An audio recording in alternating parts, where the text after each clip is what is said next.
प्रशासनिक विधि के अंतर्गत आज हम देखेंगे शक्ति पृथक्करण का सिद्धांत, और शक्ति पृथक्करण के सिद्धांत को हम प्रशासनिक विधि के संदर्भ में समझने का प्रयास करेंगे।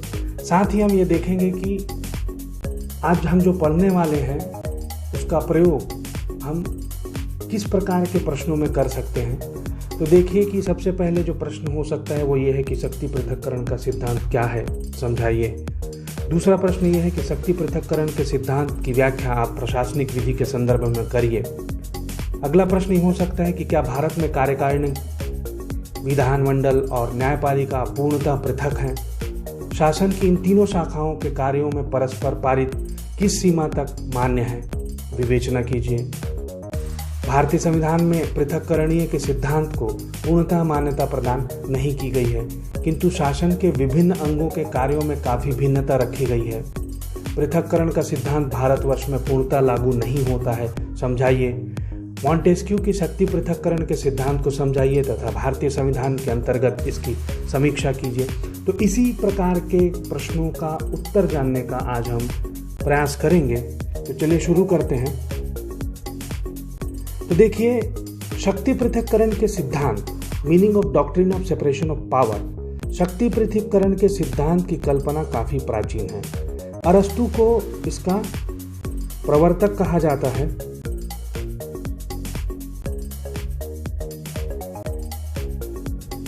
परंतु इसकी जो शास्त्रीय विवेचना थी वो मॉन्टेस्क्यू ने की थी।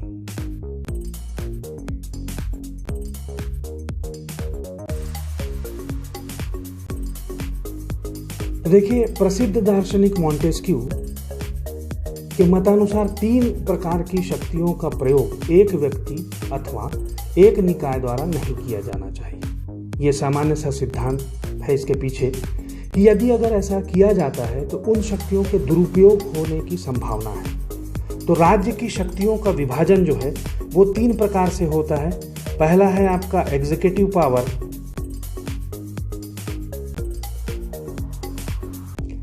उसके बाद लेजिस्लेटिव पावर,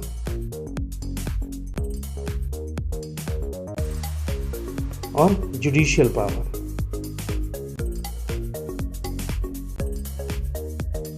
तो ये जो पावर्स हैं वो स्टेट के पावर हैं जिनका वर्गीकरण दिया गया है। तो कार्यपालिका शक्ति, विधायिनी शक्ति और न्यायपालिका की शक्ति। तो ये जो विभाजन है इस दृष्टि से किया गया है कि जिससे उनके प्रयोग के कारण कोई दुरुपयोग ना उत्पन्न हो। विधायिनी शक्ति का कार्य विधि का निर्माण करना है।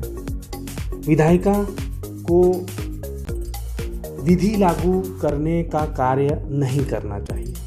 कार्यपालिका का कार्य विधायिनी द्वारा निर्मित विधियों को लागू कराना है। इसे विधायिनी के ऊपर अपनी इच्छानुसार विधि निर्माण करने का अधिकार प्राप्त नहीं होना चाहिए। इसी प्रकार कार्यपालिका को न्यायपालिका के कार्य नहीं करने चाहिए। यद्यपि कार्यपालिका न्यायपालिका का कार्य भी करने लग जाए तो उसका दुरुपयोग भी हो सकता है, जिससे व्यक्तिगत स्वतंत्रताएं भी खतरे में पड़ सकती है और वह मनमानी करने लग सकता है। तो यदि विधायिनी कार्यपालिका के कार्य स्वयं करने लगेगी तो विधि का मौलिक उद्देश्य ही नष्ट हो जाएगा। तो न्यायपालिका को अन्य दोनों शक्तियों से स्वतंत्र होना चाहिए, ये अनिवार्यता है। कार्यपालिका और विधायिनी का हस्तक्षेप होने से न्याय का अस्तित्व खतरे में हो सकता है। अब यहाँ पे देखिए, प्रोफेसर वेड तथा फिलिप के अनुसार इस सिद्धांत का अर्थ कैसे समझा जा सकता है। उन्होंने समझाने का प्रयास किया कि सबसे पहली चीज, एक ही व्यक्ति या निकाय के हाथों में ये तीनों शक्तियां नहीं होनी चाहिए। दूसरा, कि एक विभाग की शक्ति दूसरे विभाग के कार्यों में हस्तक्षेप न करे। और तीसरा, एक विभाग दूसरे के कार्यों को ना करे, तो अपना अपना काम करे।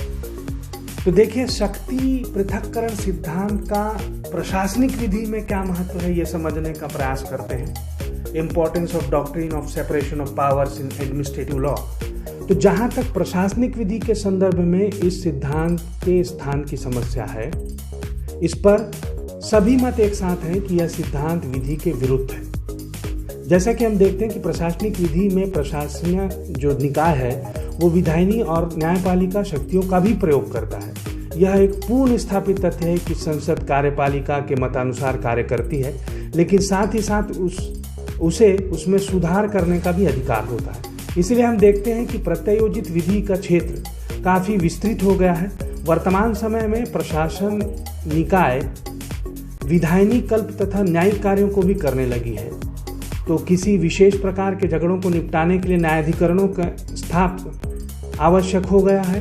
यद्यपि इन न्यायाधिकरणों को प्रशासनिक कहा गया है, किंतु इन्हें भी मामलों को उससे संबंधित विधि और नियमों के अनुसार ही निर्णित करना पड़ता है, तो वे भी न्याय के लिए उत्तरदायी होते हैं। इस प्रकार हम देख सकते हैं कि प्रशासनिक विधि के अनुसार प्रशासन निकायों द्वारा भी विधायनी तथा न्यायपालिका के कार्यों को किया जाता है, जो कि शक्ति पार्थक्य या पृथक्करण के सिद्धांत के विरुद्ध है। इस शक्ति पृथक्करण सिद्धांत के अनुसार प्रशासन निकायों को न तो विधि निर्माण करना चाहिए और न ही न्यायपालिका का कार्य करना चाहिए। अतएव यह कहना उचित ही है कि प्रशासनिक विधि इस सिद्धांत के बिल्कुल विपरीत है और विरुद्ध है। अब देखते हैं भारतीय संविधान में शक्ति पृथक्करण के सिद्धांत का स्थान क्या है। The place of doctrine of separation of power in Indian constitution. तो यहाँ पे देखिए कि सर्वोच्च न्यायालय ने कि जो माननीय न्यायाधीश महाजन ने हैं, उन्होंने दिल्ली विधि अधिनियम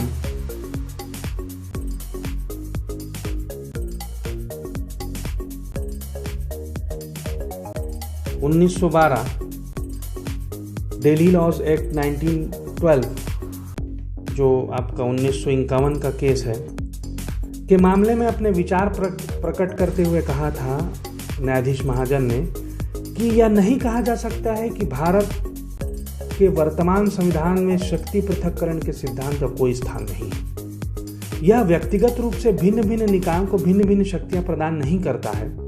हमारा संविधान यद्यपि संघात्मक है, किंतु इसका स्वरूप जो है वो आंग्ल संसदीय संविधान जैसा है, जिसकी विशेषता है कि कार्यपालिका विधायिनी के प्रति विधायिका के प्रति उत्तरदायी होती है। इसी प्रकार देखिए एक केस है चंद्रमोहनी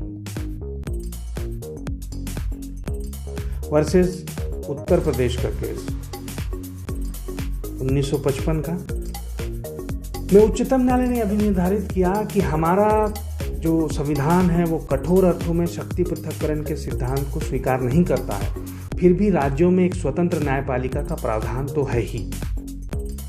और इसी संदर्भ में एक केस देखें, श्रीमती इंदिरा नेहरू गांधी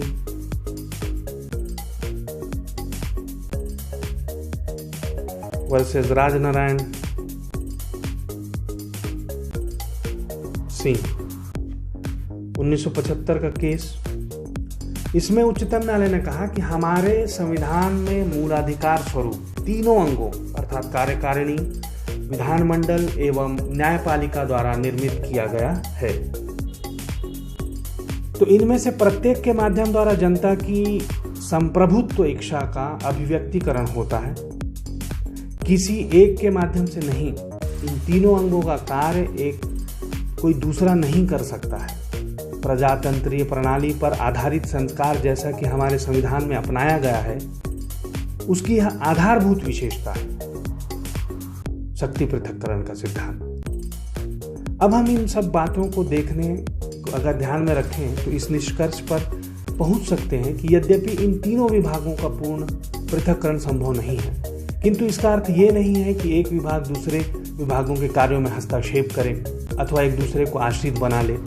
इस युग में जबकि राज्य के कार्य बढ़ते जा रहे हैं, तो इस संविधान को इतना नम्य होना आवश्यक है, इस सिद्धांत को, शक्ति पृथक्करण के सिद्धांत को, कि सभी विभाग सामंजस्यपूर्ण काम कर सके। अब यह सिद्धांत को इतना नम्य कर दिया जाए तो यह निश्चित ही प्रशासनिक विधि को अपने अनुकूल कर लेगा। इस प्रकार हमने देखा कि शक्ति पृथक्करण का सिद्धांत क्या है और शक्ति पृथक्करण का सिद्धांत की व्याख्या हमने प्रशासनिक विधि के संदर्भ में की। इसी तरह के टॉपिक पे अगर आप और वीडियो देखना चाहते हैं तो हमारे चैनल को सब्सक्राइब कीजिए।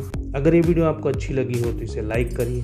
अगर चाहते हैं कि दूसरे लोग भी ये वीडियो देख पाएँ तो इसे शेयर कीजिए। अगर आप किसी टॉपिक पे वीडियो देखना चाहते हैं, आपका कोई सजेशन है तो हमें कमेंट कर सकते हैं।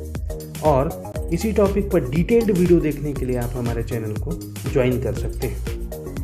धन्यवाद।